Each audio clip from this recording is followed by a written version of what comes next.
turma! Sejam bem-vindos à nossa aula de História. Hoje iremos aprender sobre a divisão da história, a divisão tradicional, as idades que a história tem no mundo: pré-história, idade antiga, idade média, idade moderna e a idade contemporânea, que é a que vivemos, certo? Pega seu livro aí na página 26. Bons estudos! Olá, meus queridos, sejam bem-vindos a mais uma aula de História.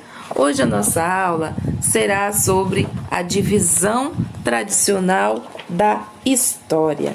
Já peço que vocês abram seu livro aí na página 26 e 27, certo? Pegue seu caderno, sua caneta, seu lápis e vamos anotar tudo. Bom, os estudiosos, leia comigo aí o primeiro parágrafo. Dividiram a história em 4 idades. A gente não tem idade? Por exemplo, eu tenho 26 e você tem quantos anos? Pois é, nós temos idades. A história também tem. E os estudiosos dividiram em 4 idades, ou períodos, que é a idade antiga, a idade média, a idade moderna e a idade contemporânea. Professora, qual foi o marco inicial para que os estudiosos fizessem esses períodos, essas idades? Porque começou a contar a minha idade a partir do momento que eu nasci, não é? Pois é, a idade desses períodos foi contado a partir da invenção da escrita, ou seja, quando as pessoas começaram a escrever, há 6.000 anos atrás. Isso mesmo. Começaram a escrever há 6.000 anos atrás. Então, a partir daí que a divisão começa a ser utilizada. Temos a idade antiga, aí vem a idade média, a idade moderna e a idade contemporânea, que é a que estamos vivendo agora, certo? Essa divisão é utilizada por historiadores de todo o mundo e está em praticamente todos os livros de história, certo? Apesar de sua ampla difusão, leia comigo o segundo parágrafo. Essa periodização, que é periodização, professora? Quer falar sobre períodos, esses períodos ou essas idades, certo? Recebe muitas críticas. Quando alguém recebe crítica, pode ser bom e pode ser ruim, não é? Pois é, ela valoriza apenas as transformações políticas das sociedades europeias, dando pouca atenção a aspectos econômicos, sociais e culturais, além de colocar em segundo plano a história de povos de outros lugares do mundo. O que é que ela quer dizer, o autor? Ele quer falar que quando nós falamos sobre as 4 idades da história, a gente fala sobre a história da Europa e se esquece que existem outros povos que até hoje não escrevem, certo? Que eles não usam a escrita que utilizamos. Eles usam códigos, outros tipos de idiomas que não necessariamente tem a escrita, tem o alfabeto que utilizamos, certo? Por essa razão, estudiosos que questionam essa periodização propõem outras divisões ou buscam selecionar acontecimentos e marcos cronológicos que haviam sido desprezados até então. Vamos lá, leia comigo. Outro problema criado por essa divisão foi classificar como pré-história todo o período anterior à invenção da escrita. O termo pré-histórico pode ser entendido de maneira pejorativa. Pejorativa significa tipo ofensa, tipo quando você ofende alguém, pois baseia-se na ideia de que os povos não conheciam a escrita, eles não tinham história, eram atrasados ou não civilizados. Acontece que nem todas as sociedades sentiram necessidade de desenvolver formas de registro escrito. Muitas se desenvolveram do seu modo, transmitindo o conhecimento acumulado por meio da oralidade e de imagens gravadas sobre diferentes suportes, por exemplo.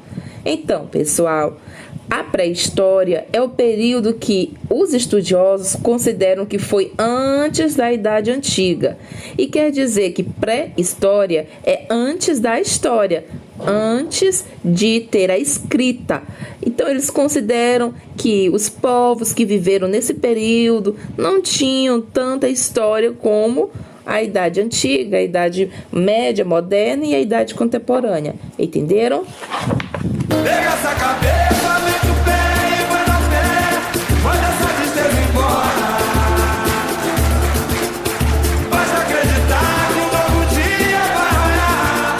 Sua hora vai chegar. Pega essa cabeça. Muita calma nessa hora. Manda essa tristeza embora.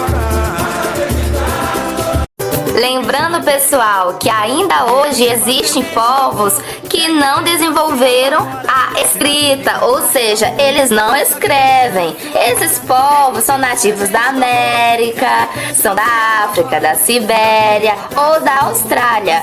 Pois é, mas não é por causa disso que eles não têm história. Eles têm, mas da forma deles.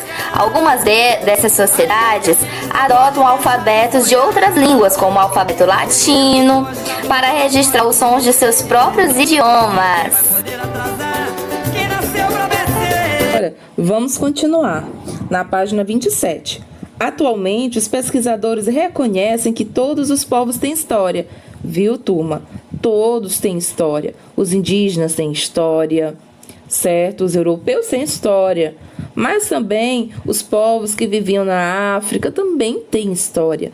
Todos temos história, mesmo sem dominar a escrita. Inúmeras sociedades produziram ferramentas, aproveitaram os recursos da natureza para garantir a sua sobrevivência, criaram diferentes formas de arte e de religião e nos deixaram vários testemunhos sobre os modos de vida que construíram.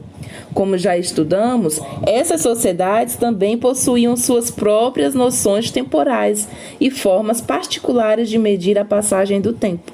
Eles também tinham a forma deles de saber que horas são.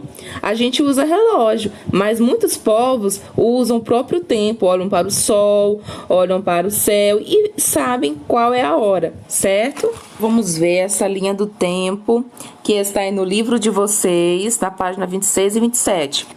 Vocês podem ver o primeiro tópico, o primeiro período é a pré-história, que foi antes da escrita, certo? Pré-história, veio antes da história. Há 2 milhões de anos, o surgimento do gênero Homo. Aí nós temos uma estatueta feminina encontrada no sítio arqueológico Catal, na atual Turquia, 8.000 anos antes de Cristo. Aí vem o segundo tópico, que é o primeiro período ou primeira idade da história, certo? Que é a Idade Antiga, é a primeira idade da história, que foi quando surgiu a escrita, certo? Invenção da escrita. Aí você vê aí uma tábua de pedra com escrita nela, certo? As primeiras escritas do mundo, placa de argila com inscrições sumérias na antiga Mesopotâmia, certo? Vamos lá. Agora a Idade Média. A Idade Média é 476, queda do Império Romano do Ocidente, certo? Aí você vê um quadro, certo? Que representa essa época, na Idade Média. Aí vamos agora para a Idade Moderna. Foi a tomada da Constantinopla pelos turcos. Aí você vê aí a Medusa, uma escultura da Medusa, certo? Aí nós vamos para a Idade Contemporânea, Revolução Francesa, que marcou essa idade contemporânea a partir de 1789.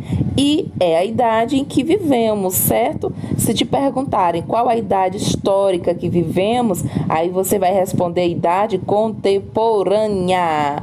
Beijão da professora, vamos responder a atividade e até a próxima!